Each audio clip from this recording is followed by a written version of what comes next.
ده شكله تليفون عالي وامكانياته جامده.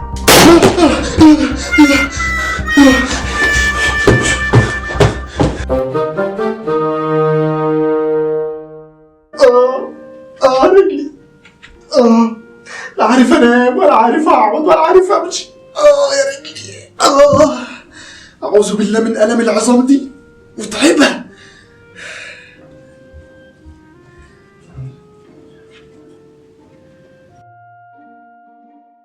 غريبة أوي، مش أنا وعيد توأم؟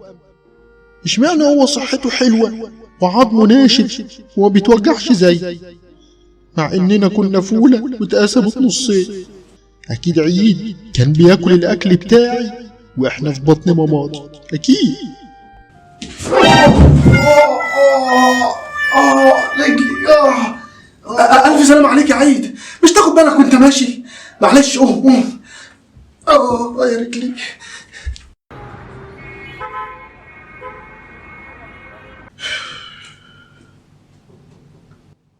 ايه ده؟ انت جبت تليفون جديد يا عيد؟ ايوه يا سعيد، الحمد لله ربنا رزقني بمبلغ كده اشتريت بيه التليفون ده، احسن التليفون القديم بقى بطيء قوي ومش نافع معاه تصليح. ايوه بقى، الله يسهل لك. دي مساحته كام ده يا عيد؟ مساحته الداخليه 1 تيرا. يا نهار ابيض، 1 تيرا يعني 1000 جيجا. دي مساحته كبيره قوي. ده شكله تليفون عالي وامكانياته جامده.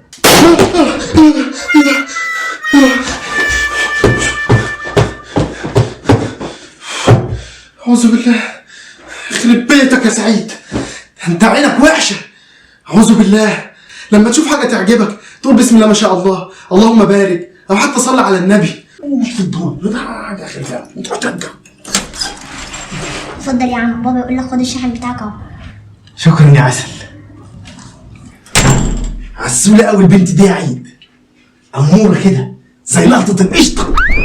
ايه ده؟ بقولك مش فايده يا سعيد، البنت باين عليها وقعت من على السلم، احسن يكون جرى لها حاجه. هو انت مفيش فايده فيك؟ انا لسه قايل لك ايه؟ لما تشوف حاجه تعجبك اذكر ربنا. لا حول ولا قوه الا بالله، حسبي الله ونعم الوكيل فيك يا سعيد. فعلا مفيش حاجه بتفيد مع سعيد. انا هروح اشوف البنت جرى لها ايه. اشترك في القناة وفعل زر التنبيهات عشان توصلك كل فيديوهاتنا الجديدة، وما تنساش تعمل لايك للفيديو علشان نقدر نواصل ونعمل المزيد من الفيديوهات.